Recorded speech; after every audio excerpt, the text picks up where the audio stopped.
Bueno, buenos días, hermanos. El Señor le continúe bendiciendo. Es un placer estar acá. ¿Cuántos están contentos?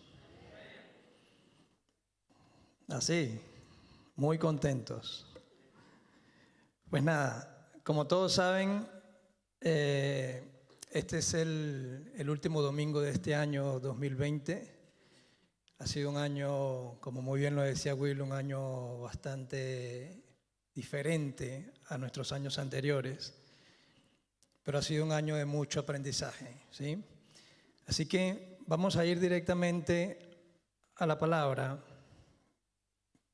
pero antes de eso vamos a orar y vamos a pedirle al Espíritu Santo que sea Él guiándonos, que sea Él colocando en nosotros la atención necesaria para poder escuchar su palabra y poder recibir lo que Él quiere que nosotros recibamos en esta mañana, tarde de hoy. Padre nuestro, Señor amado, tú que estás en los cielos, Señor, y que estás en este lugar, te damos gracias, Señor, por permitirnos estar aquí. Gracias, Padre, porque has sido tú el que nos has traído a este lugar. No estamos aquí por casualidad, Señor. Estamos aquí porque a ti así te plació y así determinaste que nosotros viniésemos a este lugar a recibir tu palabra y alabarte y adorarte, Señor. Ahora mismo, Padre, te pedimos que sea tu Santo Espíritu guiándonos, que seas tú abriendo el entendimiento, que seas tú quitando todo paradigma, toda estructura, Señor, de nuestras mentes. Y te pedimos que nuestro espíritu se alinee a tu palabra y podamos recibir tus secretos, tus misterios, y así podamos ser cada día mejores hijos. En el nombre poderoso de nuestro Señor Jesucristo, declaramos que recibimos tu palabra. En el nombre de Jesús. Amén y amén. Denle un aplauso a Dios.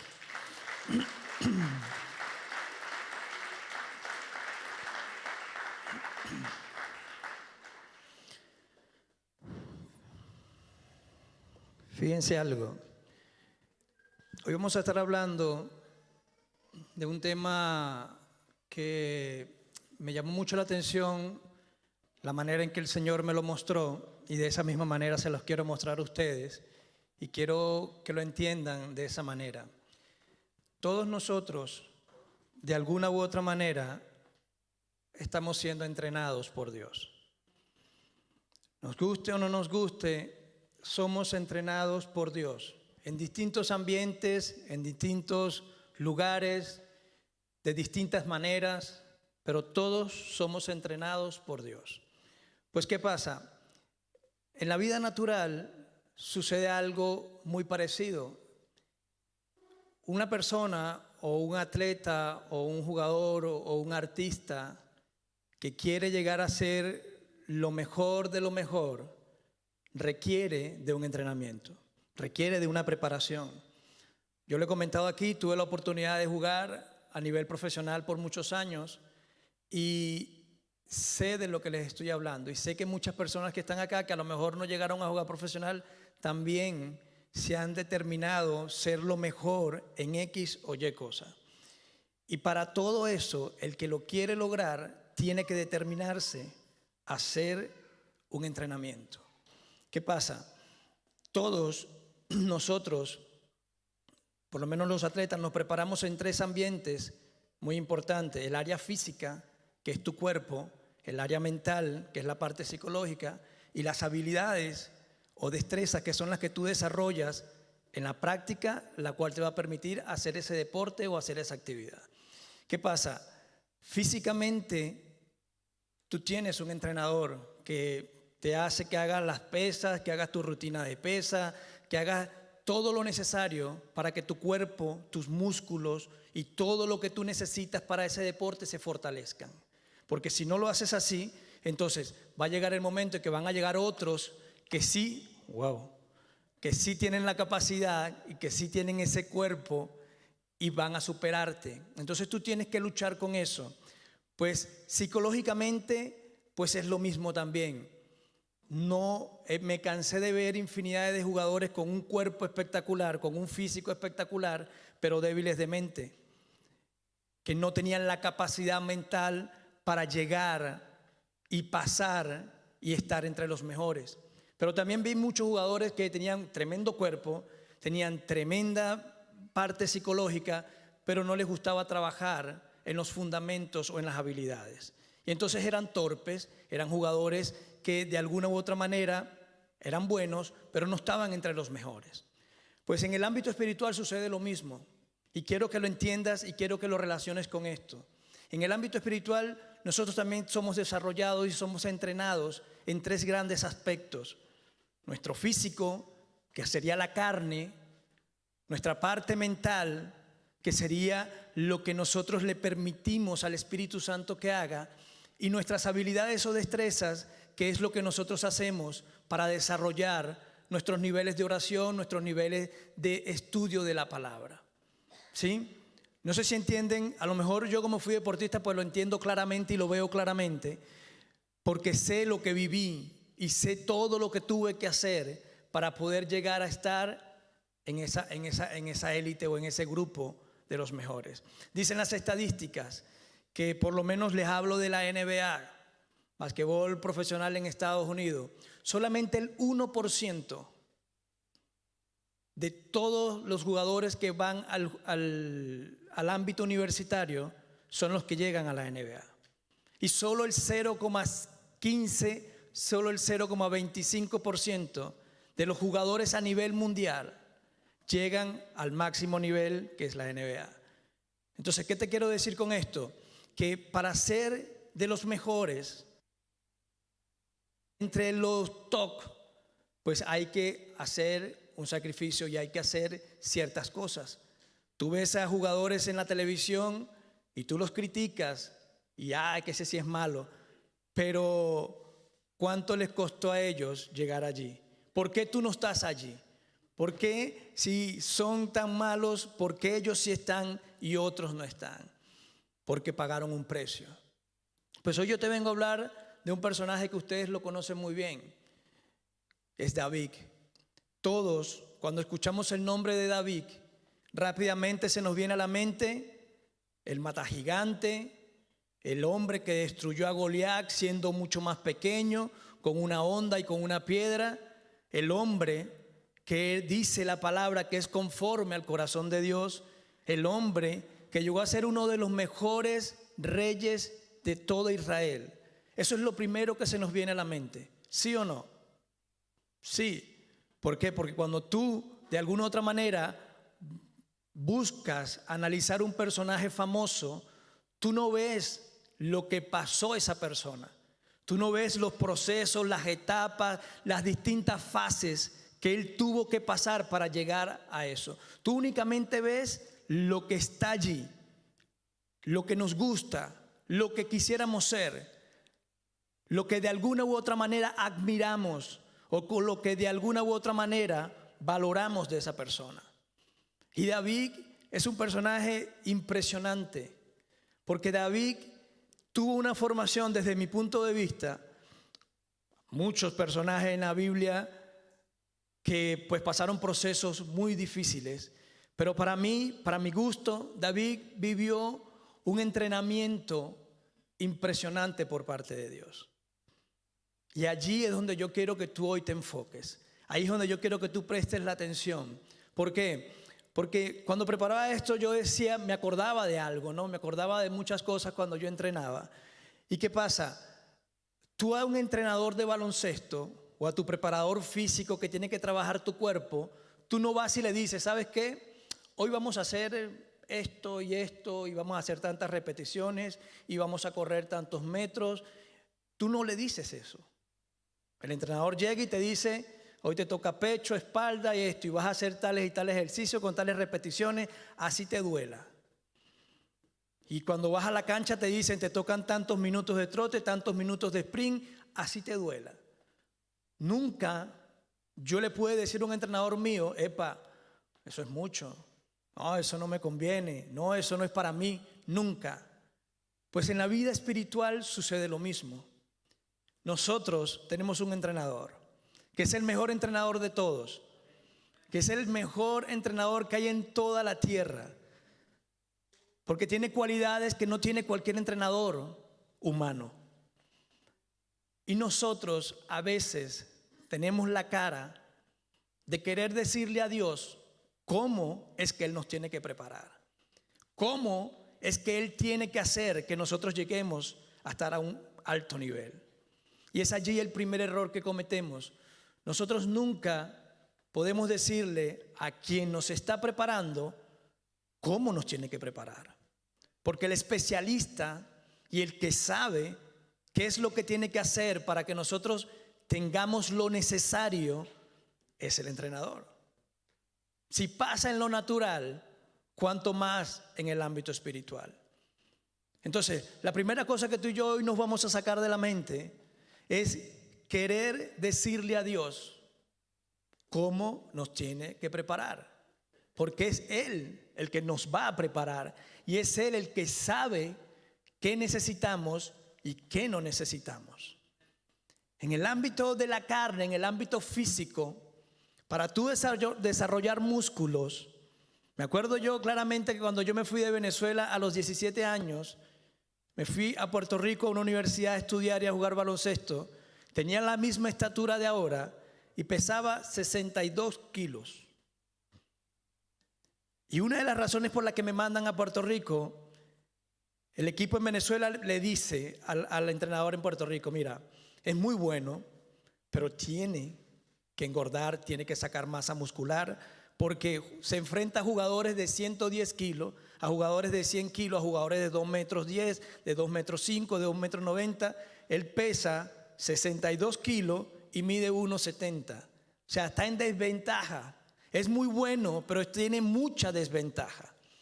Y yo me acuerdo que cuando llegué a Puerto Rico, mi régimen de entrenamiento para sacar masa muscular y aumentar mi masa muscular era tan impresionante que todos los días yo me acostaba a dormir con dolores en el cuerpo. Todos los días, durante 4 meses. Pero me acuerdo claramente que cuando regresé a Venezuela de vacaciones y llego al aeropuerto, yo veo a mi mamá de lejos y yo la estoy viendo a ella, pero ella como que no me conoce a mí. Y yo sé que es ella.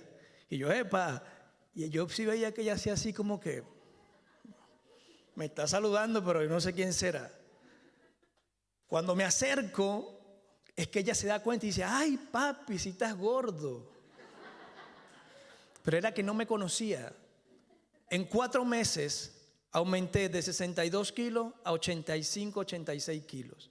Y no era gordura, era músculo. Parecía un jugador de fútbol americano, tenía músculo por aquí, la camisa. Usaba XL, talla XL, y toda la vida yo he usado L. Era algo impresionante. Pero ¿cuánto me costó a mí eso? Muchas, pero muchas horas de trabajo y mucho dolor. Yo me acuerdo que el entrenador que tenía me decía: si no te duele, no estás reventando la fibra muscular. Escucha esto, porque esto lo vamos a llevar al ámbito espiritual. Si no te duele, Johan, no estás reventando el músculo. Y tú, para que el músculo crezca, escucha esto, tienes que reventar el músculo. Él tiene que reventar, él tiene que sangrar. Cuando él sangra, entonces viene el cuerpo por naturaleza y regenera, pero regenera con más espacio. Pues en el ámbito espiritual a nosotros nos pasa lo mismo. Cuando Dios te lleva al extremo, cuando ya tú crees que no puedes, cuando ya el dolor es insoportable, entonces ahí es que tú estás reventando tu fe. Ahí es donde tú estás reventando tus límites espirituales. Y ahí es donde tus ojos espirituales se comienzan a abrir. Y ahí es cuando tú comienzas a ver cosas que antes no veías. Porque el dolor, escúchalo bien, el dolor, la dificultad, el momento difícil, el desierto, la cueva, todo eso lo que está haciendo es llevándote al límite para que revientes lo que tienes que reventar y para que tus límites sean superados. Y cuando tus límites son superados, entonces comienzas a tener mayor fe, mayor entendimiento, mayor dependencia de Dios, mayor comprensión de su diseño en ti. No sé si entiendes todo esto que te estoy diciendo, pero cuando yo preparaba esto, yo decía: wow, yo sabía lo natural porque lo viví. Pero cuando el Señor me comenzaba a mostrar todo cómo sucedía exactamente en el ámbito espiritual, yo decía: es cierto. y me lleva a David.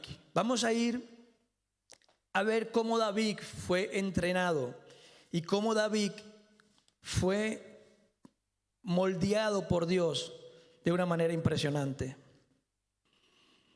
Vamos a 1 Samuel.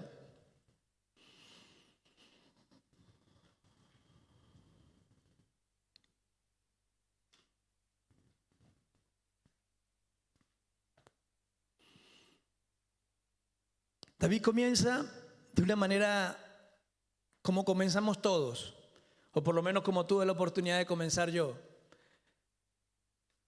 en el anonimato, donde de alguna u otra manera nadie te ve, donde de alguna u otra manera no eres ese que a simple vista salta y dicen, wow, esto va a ser un jugador espectacular.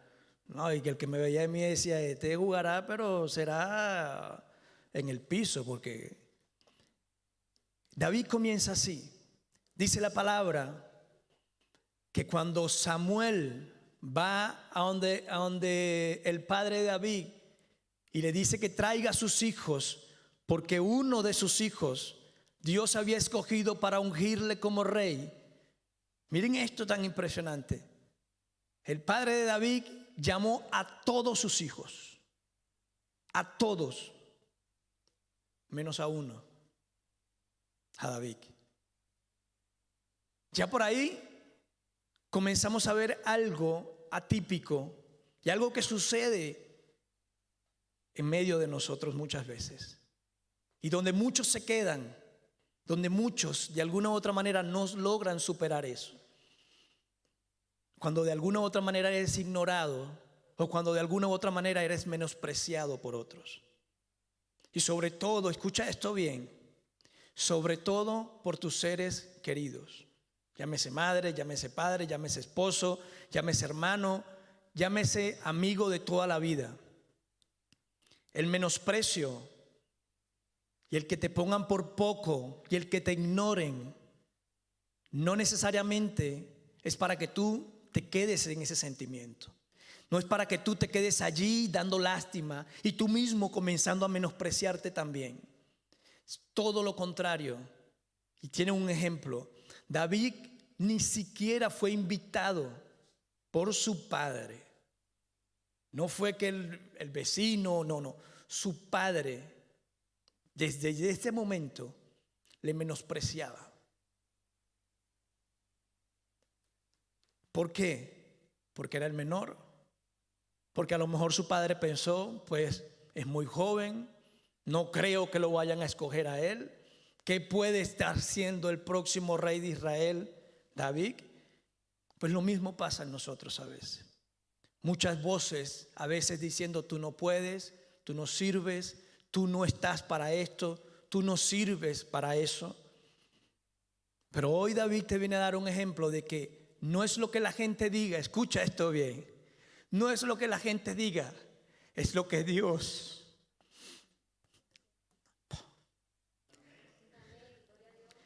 Es lo que Dios ya determinó. Si Dios te escogió, si Dios ya te vio, pues Dios te va a colocar en el lugar que ya Él determinó. No hay menosprecio, no hay nada que pueda evitar lo que el Señor colocó y destinó para ti. Tú y yo, lo único que tenemos que hacer es hacer lo que este hombre hizo. Y lo vamos a ir viendo paso a paso. David, aún siendo ignorado, era el elegido por Dios.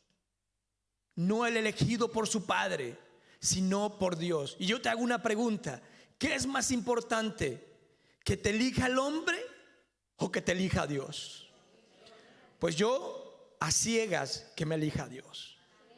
¿Por qué? Porque Él tiene una capacidad que no tiene ningún otro hombre. Él es el que mueve los hilos de la tierra. Él es el que hace que los vientos soplen, que el mar se detenga. Él es el que tiene la autoridad sobre todo. Pues entonces yo quiero que alguien como Él me elija a mí.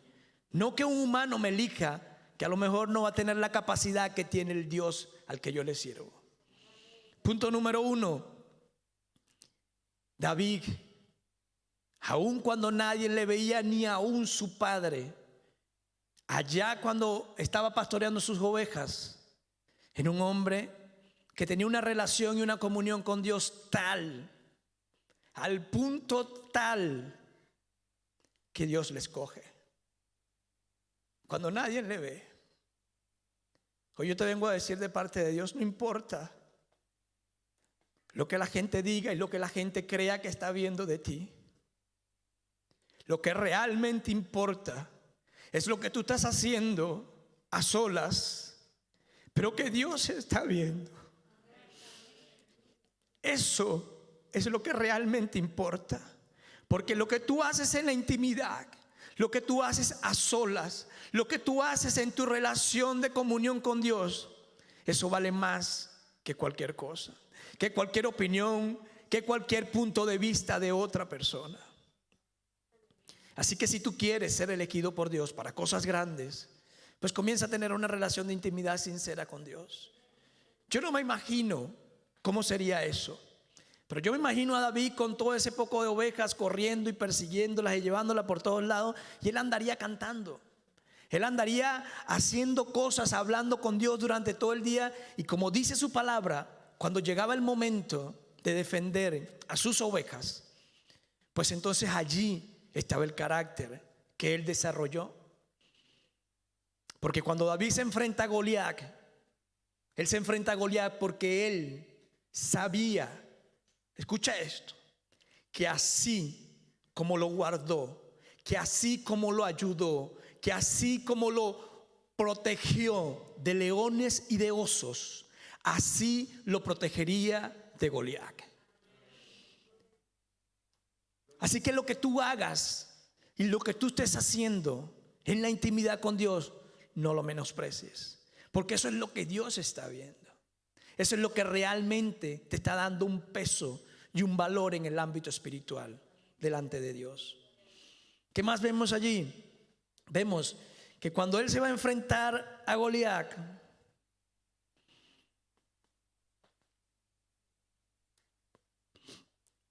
sucede algo.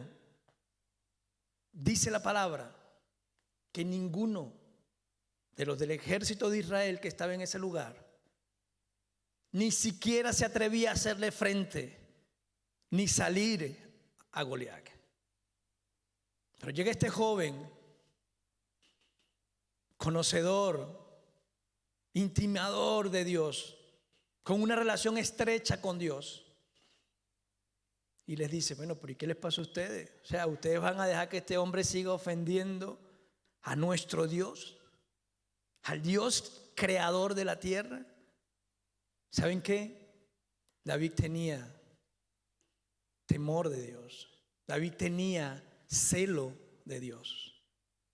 Yo te apuesto que si Goliat fuera estado diciendo cualquier otra cosa, a lo mejor David ni le importa y ni le interesa lo que estaba diciendo Goliat. Pero lo que Goliat estaba diciendo era que el Dios de Israel no existía. ¿Quién es ahí? ¿Cuál es el problema? O sea, estaba malponiendo al Dios de David. Y eso fue lo que enervó su orgullo y su celo por Dios. Así que la segunda cosa que tú tienes que tener es celo de Dios. Celo de que se represente y que se hable y que se diga lo que realmente es nuestro Dios. No lo que dice todo el mundo, ni lo que quiere decir todo el mundo por menospreciarle, sino lo que hay realmente dentro de ti. De eso es lo que tú vas a estar celoso. ¿Sí? Comenzamos con lo siguiente. Vamos a ir a Primera de Samuel, capítulo 21, versículo 8 y 9. Si los muchachos lo colocan en la pantalla, no lo voy a leer, yo les voy a ir explicando de una vez porque tengo muchas citas y quiero que vayamos avanzando. Primera de Samuel, capítulo 21, 8 y 9. ¿Qué pasa?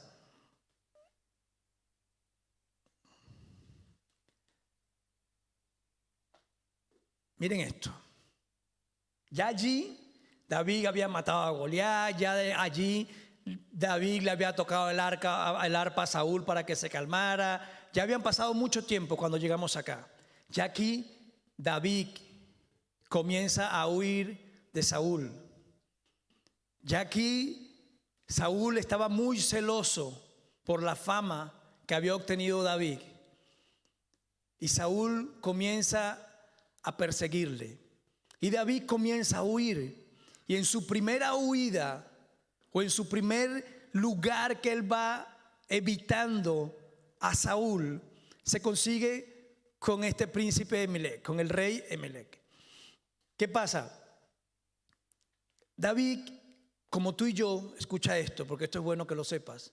David, como tú y yo, también, y lo vamos a ver aquí, tuvo miedo. También, de alguna u otra manera, temió por su vida. También, de alguna u otra manera, sintió que necesitaba hacer algo. Y lo que él era y lo que había demostrado en los años anteriores, por un momento desaparece de su mente. Y así nos pasa a nosotros a veces. A veces las situaciones nos agobian a tal punto y nos llevan a tal extremo que comenzamos a desconfiar de nosotros mismos. Comenzamos a olvidar lo que Dios ha hecho. Comenzamos a olvidar lo que somos. Comenzamos a olvidar para qué Dios nos escogió. Y a mí me llama mucho la atención porque allí en ese pasaje dice que David llega allí y le pide comida a este hombre, pero llega y le dice: no tienes una espada, no tienes algo acá que me permitas tener para yo poder ir a cumplir la misión que mi rey Saúl me envió. Y de manera impresionante, y no es casualidad, llega este hombre y le dice: ¿sabes qué? Lo único que tengo acá es la espada con la que tú mataste a Goliat. Eso es lo único que tengo. Y llega David y le dice: pues mejor que eso, nada. Y toma la espada. Pero aquí hay un significado impresionante. Aquí sucede algo impresionante. ¿Y sabes qué? Cada vez que tú y yo nos olvidamos de lo que somos, nos olvidamos de lo que Dios ha hecho y comenzamos a menguar en nuestro ámbito espiritual, en nuestra fe, Dios siempre, escúchalo, Dios te va a recordar tangiblemente quién eres tú. Allí Dios le estaba diciendo a David: jepa David, tú eres el matagigante. Tú eres el que mató y le hizo frente a ese gigante que ninguno del ejército le quiso hacer frente. Así que, epa, levanta la cara, acuérdate quién eres, acuérdate para qué te levanté yo, acuérdate quién digo yo que eres tú. No sé si entienden lo que te quiero decir. Una de las maneras que tú y yo tenemos para poder salir de los momentos difíciles es siempre recordar y saber quiénes somos en Dios. Y sobre todo lo que hemos hecho para Dios y en lo que Dios nos ha usado o nos ha utilizado. Qué casualidad que este hombre no tenía una espada cualquiera. Qué casualidad que este hombre no tenía una lanza. No, era la espada con la que él mismo había degollado a Goliat. Segundo aspecto. Ahí que le enseña a Dios. Yo les voy a ir diciendo cosas y le voy a ir diciendo en lo que le enseñó y en lo que le fue entrenando. Identidad, número 1 para los que anotan. Allí Dios le estaba enseñando a David y lo estaba formando en su identidad, que reconociera quién era, que recordara quién era él. Segundo, 1 Samuel 21, versículo 13. Aquí sucede algo que me llamó mucho la atención y no entendía hasta que el Señor por fin me pudo revelar. Y dice: y cambió su manera de comportarse delante de ellos, y se fingió loco entre ellos, y escribía en las portadas de las puertas, y dejaba correr la saliva por su barba. ¿Qué pasa? David sale de allí, de donde les decía, y va a donde el rey Aquis. Y cuando está allá, todos, escuchen esto, todos reconocen quién es David. Y comienzan a decir, wow, este no es rey, este es David. Lo que dice la canción, que Saúl mató a 100, pero él mató a miles. Y comienzan a hablar de David. Y él, otra vez, vuelve y siente temor. Vuelve y tiene miedo de que el rey fuese a atentar contra su vida. Y comienza algo que yo no entendía, pero que me impresionó. Porque dice que se hace el loco. De alguna u otra manera comienza a querer distraer al rey y no llamar la atención que ya las personas habían hecho que el rey tuviera para con él. Y comienza a hacerse loco al punto de que la saliva le corría por sus barbas. Y cuando yo leía eso, el Señor me decía, segunda cosa que le enseñé a David. Primero, su identidad. ¿Quién era él? Que él recordara quién era. Para qué yo lo había escogido. Pero lo segundo es que comienzo a enseñarle lo que es la humillación. El humillarse, aún cuando de alguna u otra manera parezca una locura.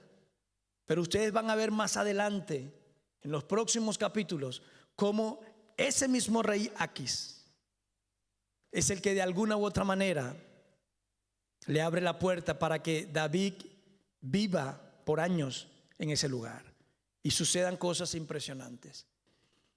¿Qué pasa? Todos nosotros a veces tenemos que aprender a humillarnos. No nos gusta porque consideramos que es bajarnos, consideramos que es ponernos por menos. Pero cuando tú te humillas, dice la palabra, que es Él quien te exalta. Y David se estaba humillando allí, pero más adelante el mismo Dios era el que lo iba a exaltar. Siguiente aspecto, 1 Samuel 22, 1, 2.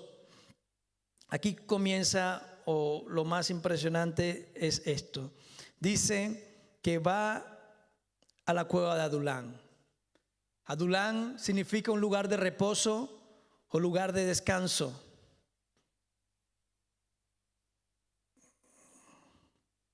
Lugar de refugio o reposo. Pero presten atención aquí, porque he escuchado mucho sobre la cueva de Adulán. Pero fíjense esto, David sigue huyendo y llega a esta cueva de Adulán. Él entra allí desesperado, preocupado, angustiado, de alguna otra manera sin saber por qué Saúl los quería matar, pero él entra solo a ese lugar. Dice la palabra que él entra a esa cueva solo. Pero sucede algo que me llama mucho la atención. En esa cueva de Adulán, cuando David entra allí para esconderse, para no ser visto por Saúl, llega el Señor, como solamente sabe hacer Él, en preparar escenarios y en entrenarnos, y le envía 400, creo que eran.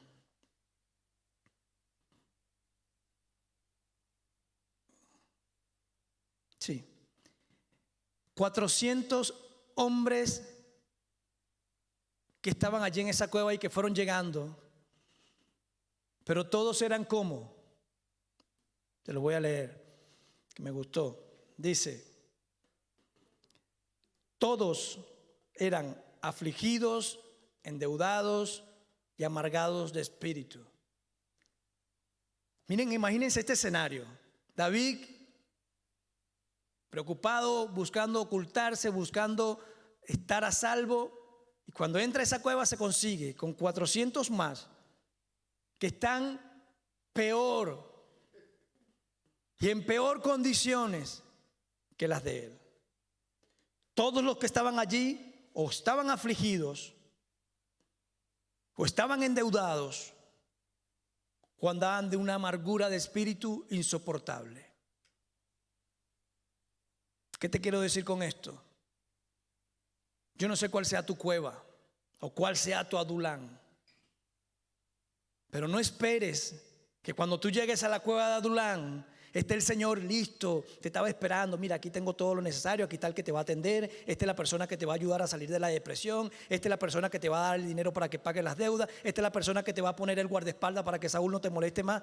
No creas que eso es lo que va a suceder, porque lo que va a suceder es lo que dice la palabra. En medio de tu cueva de Adulán, lo que te vas a conseguir alrededor y lo que el Señor te va a enviar van a ser personas peores de lo que estás tú. Y yo no sé por qué, pero Dios sí lo sabe. Él es el entrenador, Él es el que sabe por qué. Pero fíjense lo siguiente: entraron y estaba él allí con esas 400 personas. Y dice la palabra que cuando su familia se entera que David estaba en la cueva de Adulán, ¿qué hicieron ellos? Fueron todos a donde David. Y yo me imagino a la mamá y el papá cuando llegaron con los hermanos y vieron ese poco de loco en la cueva, unos pegándose con la pared, el otro gritando, el otro ¡ah! David, ¿qué haces tú aquí? ¿Qué pasó? A lo mejor ellos estaban esperando que David estuviese un poco mejor de lo que lo consiguieron. Pero sucede algo aún más impresionante. Dice la palabra que Dios lo puso, escucha esto, por jefe o por líder de todos esos 400 más su familia. ¿Qué te quiero decir con esto?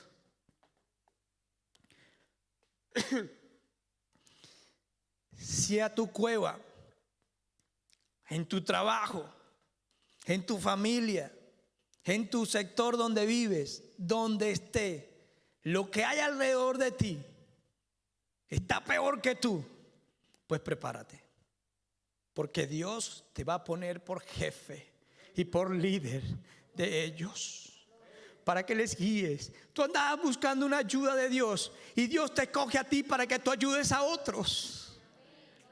No sé si entiendes, pero a veces la solución de nuestros problemas, la solución de nuestros conflictos, no es que Dios nos ayude directamente. ¿Sabes cómo Dios nos ayuda? Nosotros ayudando a otros, sacando de la situación difícil a otros. Cuando tú y yo comenzamos a hacer eso, cuando tú y yo comenzamos a tener ese espíritu, comenzamos a tener esa compasión y comenzamos a dejarnos guiar por Dios, entonces Dios comienza a formar ejércitos indestructibles. ¿Saben qué sucede? Yo sé que ustedes lo han escuchado. Dicen las escrituras que no había mejor ejército, que no habían hombres más fieles, que no habían hombres más determinados y más guerreros que el ejército de David. Pero ahora pasa algo, y es la pregunta que yo me hacía: ¿qué pasó en esa cueva? Yo no sé si ustedes lo han pensado. Si a ti y a mí a veces se nos hace difícil convencer a una persona cuerda, a una persona con todos sus sentidos, a una persona, entre paréntesis, normal, sin problemas, si a ti y a mí se nos hace difícil que nos sigan, ¿qué habrá hecho David? ¿Qué habrá pasado allí en esa cueva? Que la Biblia no lo especifica, pero que el Señor en su misericordia me revelaba que esos 400 por voluntad propia deciden seguir a David y convertirse en sus discípulos, en sus guerreros, en sus seguidores. ¿Saben qué? Esto se los digo, no está en la Biblia, pero estoy seguro, y el Señor me decía: ¿sabes qué, Johan? David no los pudo controlar al principio. Cada quien hacía como quería, cada quien andaba en sus cosas, cada quien peleaba, cada quien seguía como llegó a ese lugar. Pero cuando ellos comenzaron a ver que entra David,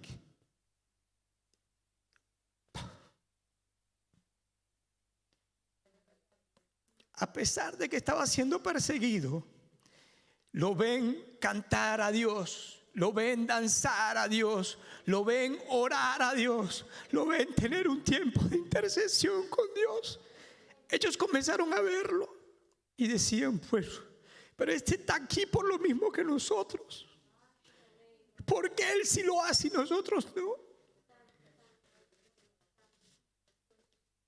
Y el Señor me revelaba y me decía, Johan, no fue que el primer día que lo vieron cantar se pusieron a cantar con él, hicieron un coro. No fue que el primer día que lo vieron orar, fueron y se pusieron a orar con él e interceder por él. No, pasaron días. Y David, cada día que pasaba, mantenía su comunión, mantenía su relación con Dios.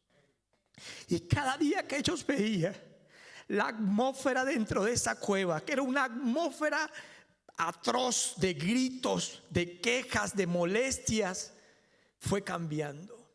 Porque cuando David entró a esa cueva, entró con el Espíritu de Dios y comenzó a transformar todo lo que no servía, todos los pensamientos negativos, todo lo que ellos no querían. El Espíritu de Dios lo comenzó a cambiar a través de David.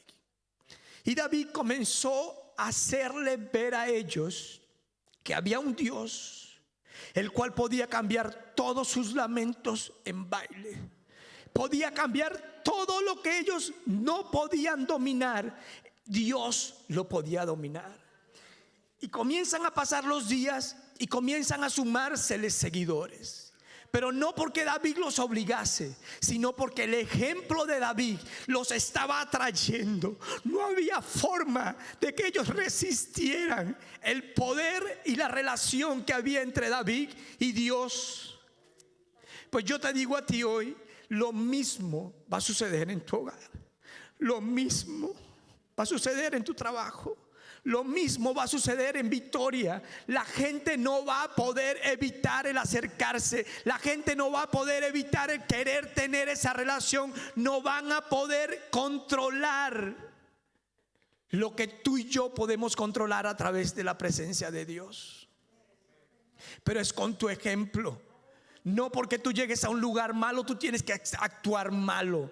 No porque cuando tú llegues a un lugar la atmósfera esté pesada, tú tienes que hacerla pesada. Es todo lo contrario. A donde quiera que tú y yo vayamos, tenemos que llevar la presencia de Dios. Tenemos que llevar el poder de Dios.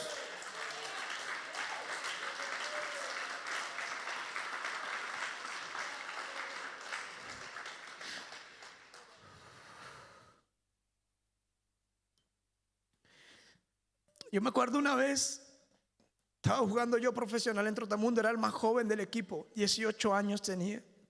En ese equipo donde yo jugaba, habían 12 jugadores, 11 practicaban la brujería. El único que no practicaba la brujería era yo. Los 11 tenían collarcitos, collares, cosas amarradas por aquí, tenían imágenes, tenían velones, todos los lockers del camerino nuestro, había una sala para rendirle culto a todos esos santos y a todos esos demonios que ellos le creían. Y yo me acuerdo cuando yo llego a ese locker, que era mi sueño, que había trabajado por años, mi físico, mi mente, mis habilidades, todo lo que le dije hace rato. Cuando llego allí, que me consigo con eso, yo dije, Señor, ¿qué yo metido aquí ahora? Bueno, eso era lo que tú querías. Tú trabajaste para eso, tú me pediste que te ayudara para eso. Pues ¿sabes qué? Esa es tu cueva. Pero yo era el más joven. Todos eran mayores que yo. Todos tenían años en la liga profesional de baloncesto. Yo decía dentro de mí, ¿cómo hago para que ellos me escuchen? ¿Qué voy a hacer yo si a los rookies no los dejan hablar? A los nuevos, a los de primer año no hablan, no opinan. Ellos dicen sí y dale y ya, y te cortan el pelo, te cortan la ceja y no puedes decir nada, eres rookie. Y yo me acuerdo que esa temporada, mira cómo es Dios, cómo arregla todo. Dios siempre arregla los escenarios. Yo me acuerdo que ese año ese era un equipo ganador, era un equipo que todo el tiempo estaba allí quedando campeones. Ese año comienza una racha perdedora, muy perdedora. Y comienzan a votar a los importados, comienzan a votar al entrenador y todo el mundo comenzó a temer por su puesto de trabajo, porque a la final jugamos baloncesto, pero nos pagan por eso. Y ese era nuestro salario. Con eso era que manteníamos nuestra familia y lo que fuese. Yo no tenía hijos ni nada, yo me lo daba todo para mí, para mi mamá, pero ellos sí. Y yo me acuerdo que ellos hacían sus brujerías y sus cosas, fumaban tabaco, ponían velones antes del juego, se amarraban una cosa, se echaban unas locuras. En serio, solo vi yo. Yo no sé qué broma, agua de cerdo, yo no sé qué broma, y se bañaban en esa agua, entonces no se podían bañar por 3 días porque esa agua le tenía que impregnar el cuerpo. Agua de uña de yo no sé qué broma. Eso era una locura lo que hacían unos ritos impresionantes. Y yo lo veía, pero yo en mi lugar lo que hacía era orar. Yo llegaba, ellos hacían sus cosas, yo me sentaba y oraba, muchas veces me arrodillaba y oraba, pedía a Dios que me cuidara, que me ayudara. Y yo oraba, y ellos me veían. Una vez uno, que era uno de los más chocantes, me dice: ¿qué haces tú orando? Le hace Dios, ese Dios no te escucha. Yo le digo: bueno, eso es lo que tú crees. Pero me escucha tanto, le dije, que con mi estatura y con mi tamaño estoy aquí entre todos ustedes. Ya se me quedó viendo y me dijo: pero ya te la estás creyendo. Y yo sé que me escucha. Comienza a ver la temporada mala, comienzan a votar a todo el mundo. Y llega un día, uno de ellos y me dice: Johan, chamo, ¿será que si tú le oras a ese Dios tuyo, nos ayuda? Porque nos van a votar a todos, hasta a ti te van a votar también. Y yo le digo: pero es que son muchas cosas las que tienen que pasar para que Dios nos comience a ayudar. Miren esto.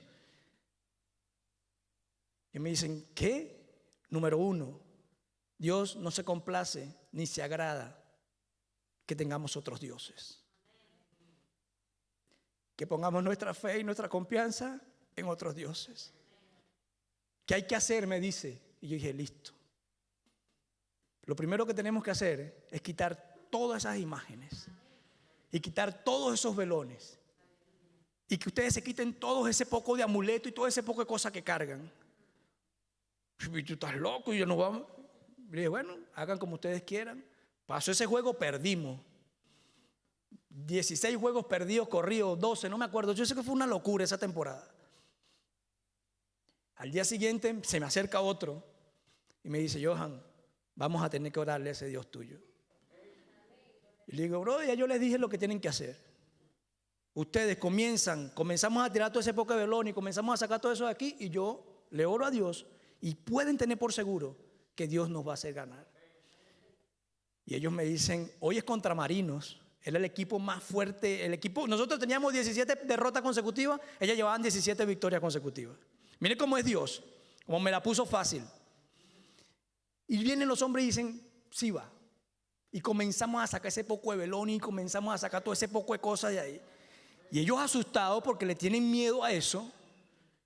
Y no querían ni agarrarlo porque es que me va a dar. Yo agarraba todo con las manos y tiraba todo eso. Pero no te da miedo nada, el que está conmigo es mayor. No, nada de eso me va a tocar. Nada de eso me va a tocar. Y llegamos y tiramos todo eso. Y yo me pongo y me arrodillo para orar. Y ellos todos parados. Yo le digo: no, tienen que arrodillarse. Concha, pero no es lo mismo, no vas a hablar con el mismo Dios. Es que si te arrodillas te escucha, y si no te arrodillas no te escucha. Y yo: arrodillados todos. Reverencia, respeto. Por años lo han irrespetado. Bueno, está bien. Estaban tan desesperados. Miren esto: cuando Dios lleva al límite algo, es por algo. Y se arrodillaron toditos. Y comenzamos a orar. ¿Qué tenemos que decir? Ustedes escuchen y digan amén. Comenzamos a orar. Y yo por dentro oraba, pero yo decía: Señor, Naguará, es contra Marino. No nos pudiste poner contra Pantera, que también había perdido como 10 corridos, que a lo mejor era más fácil. Contra Marino. Y el Señor me dice: ya tú vas a ver. Y yo le digo, Señor, pero es que yo no juego casi, porque yo hacía trampa en el básquetbol. ¿En qué sentido?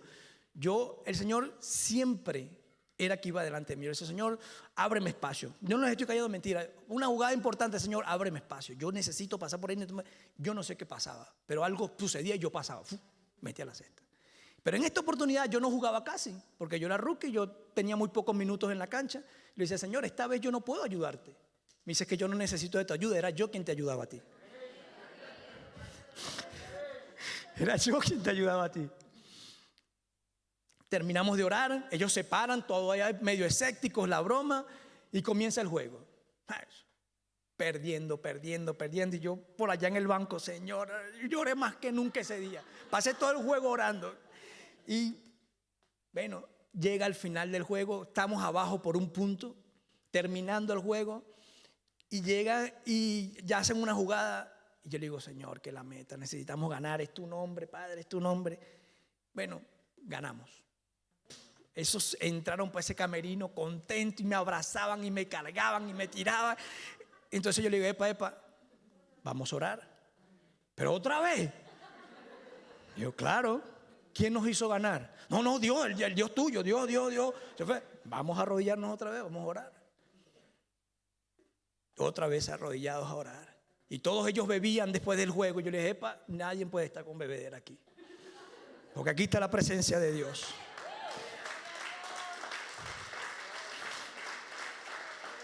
Bueno, les resumo la historia. Habíamos perdido 17. Ganamos 18 corridos y quedamos campeones ese año.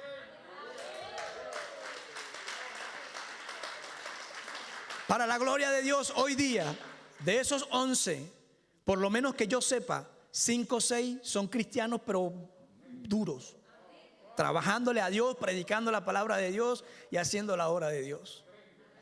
¿Qué te quiero decir con esto? No importa lo que esté en tu cueva, no importa lo que esté a tu alrededor. Si tú realmente portas la presencia de Dios,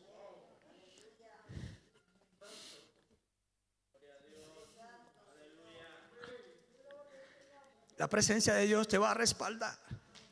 La presencia de Dios va a cambiar todo. La presencia de Dios va a hacer que todo sea transformado. Porque para eso nos escogió, para eso nos llamó. Es muy bonito hablar de Dios, es muy bonito, pero a la final lo que Dios quiere son transformaciones de personas. Que personas conozcan su poder. Que personas conozcan tu dependencia y mi dependencia y nuestra capacidad para esperar en Él. Eso es lo único que Dios quiere que tú y yo hagamos. Cuando eso comienza a suceder, vamos a comenzar a cambiar los entornos. Imagínense, mi esposa me decía ayer, tuvo la oportunidad de salir y caminar un rato por la Virgen Blanca y es impresionante, Johan, el gentío y la broma.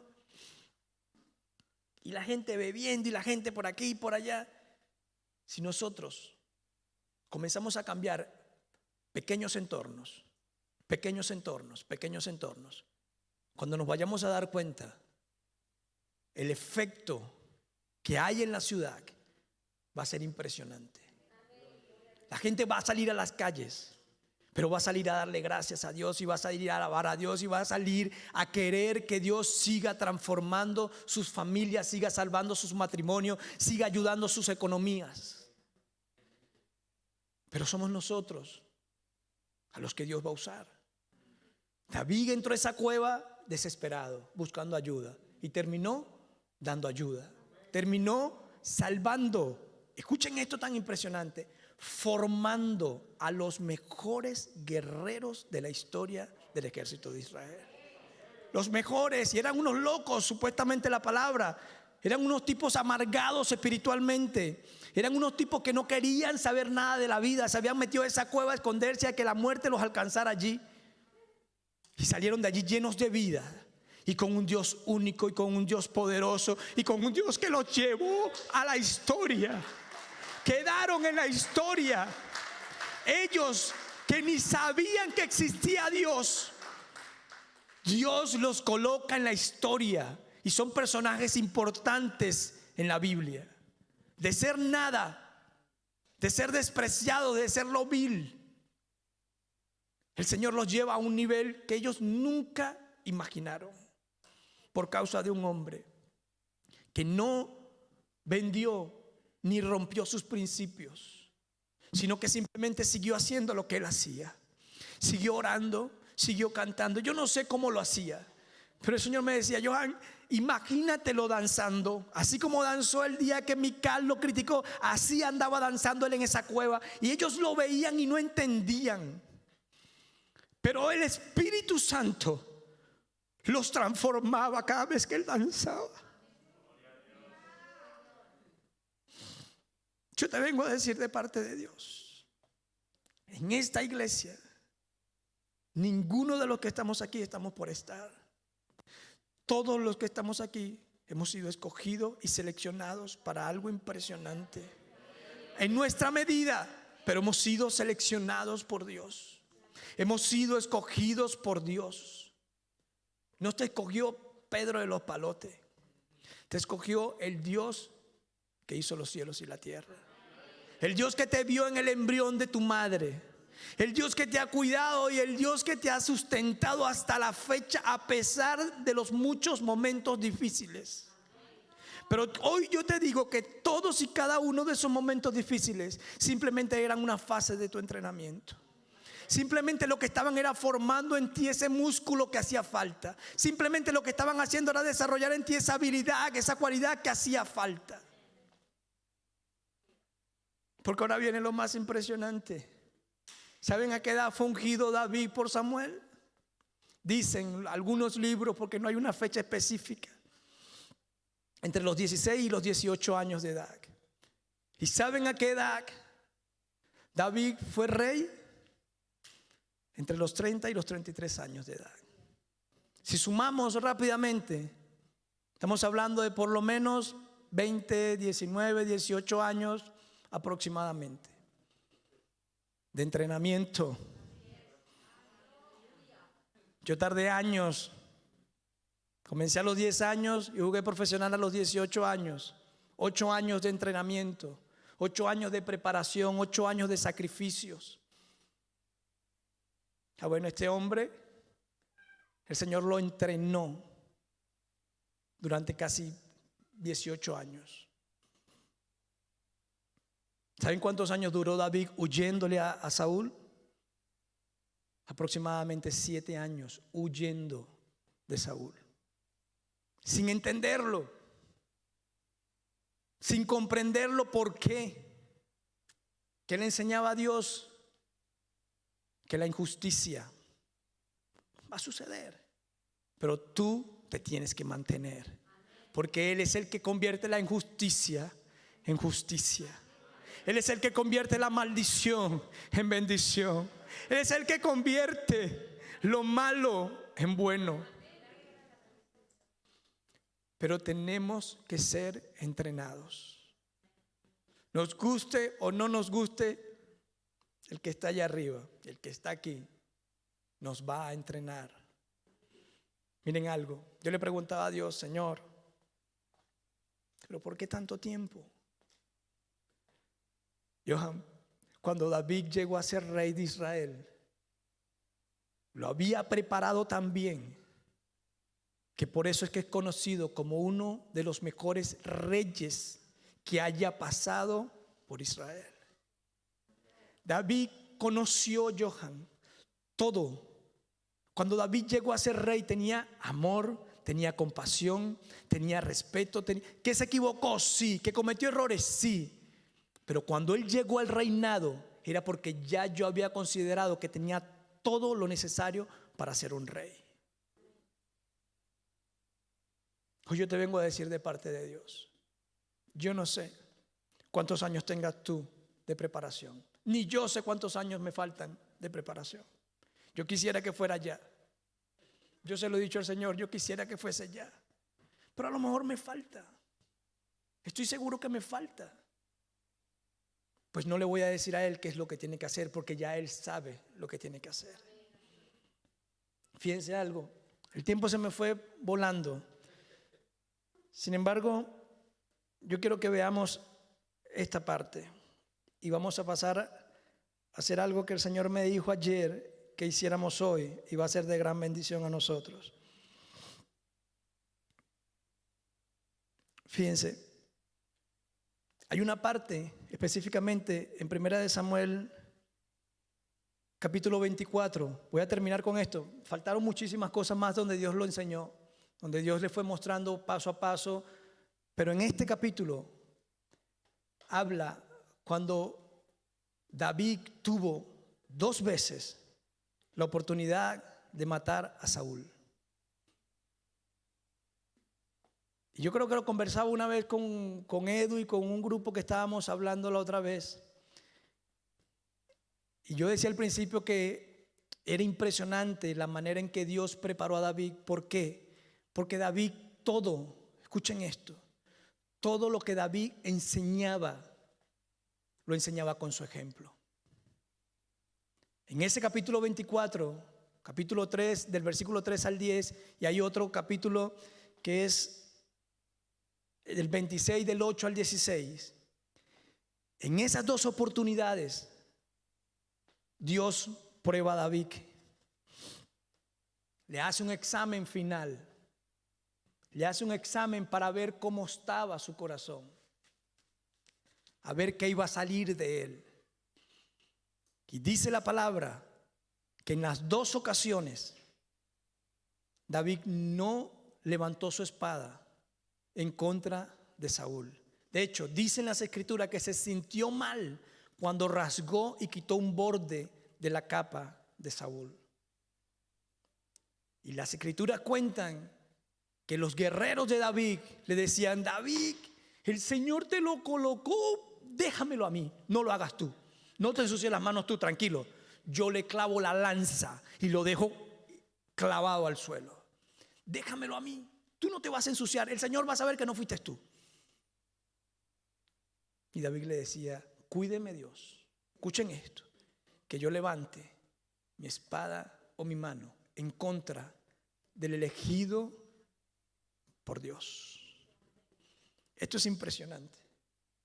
El nivel de sujeción y el nivel de respeto que David le estaba enseñando con su ejemplo a sus discípulos no tiene nivel. Está fuera de cualquier otro nivel. David enseñó a sus discípulos, a sus guerreros, a respetar la autoridad, sea buena o sea mala, te guste o no te guste, te trate bien o no te trate bien, te salude o no te salude, es tu autoridad, tú la respetas porque la colocó Dios. Y si la colocó Dios, pues yo me sujeto y yo no levanto mi espada, ni mi boca, ni nada en contra de esa autoridad.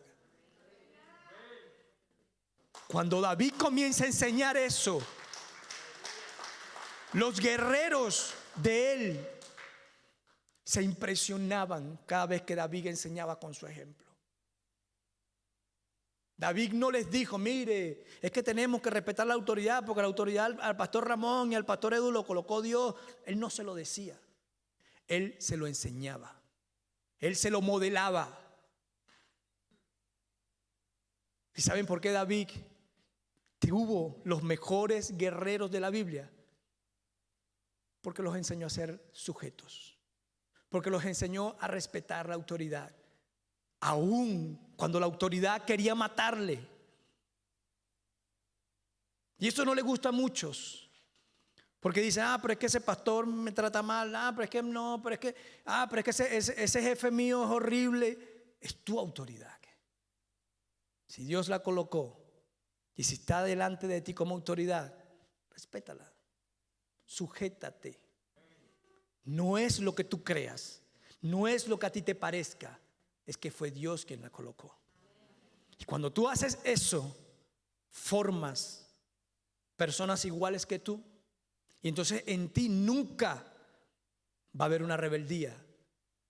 ¿Por qué? Porque tú estás claro de que aun cuando sean malos, de aun cuando se equivoquen, ellos se entenderán con Dios. Pero yo respeto, yo me sujeto, yo no hago nada en contra de mi autoridad. Y por último, dice también las escrituras, y cuando David se fue otra vez al rey Aquis le da Ziklag para que viva allí con sus guerreros, con sus mujeres y con todo. Y dice la palabra que un día ellos salieron y cuando regresaron, un pueblo vecino había acabado con todo su pueblo y se había llevado a todas sus mujeres, a todos sus hijos y a todo su ganado. Y dice la palabra que los guerreros de David y David lloraron amargamente porque pensaron que les habían exterminado, porque eso era lo que hacía el ejército de David. A cualquier pueblo que llegaba, agarraba y exterminaba con todo. Y ellos fueron y pensaron que habían exterminado. Y dicen las escrituras que por primera vez sus guerreros se molestan con David y le dicen: ¿vistes? ¿Y ahora qué vamos a hacer?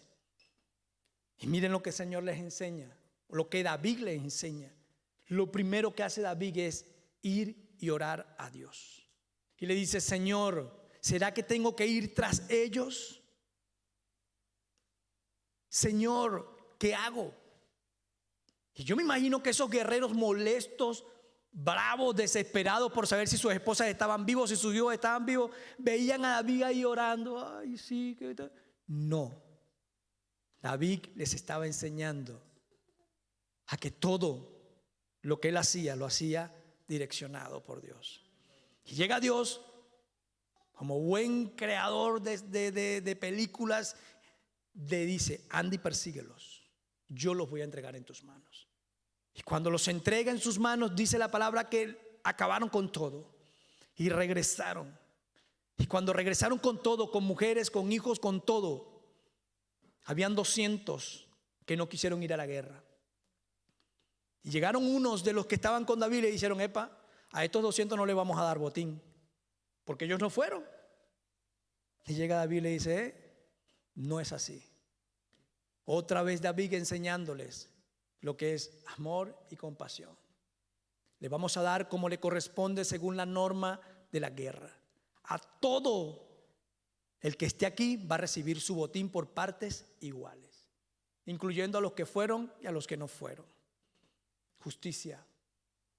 Aparte de eso, agarra parte del botín y llega y manda una porción a todos los pueblos donde David había estado con sus guerreros. Gratitud.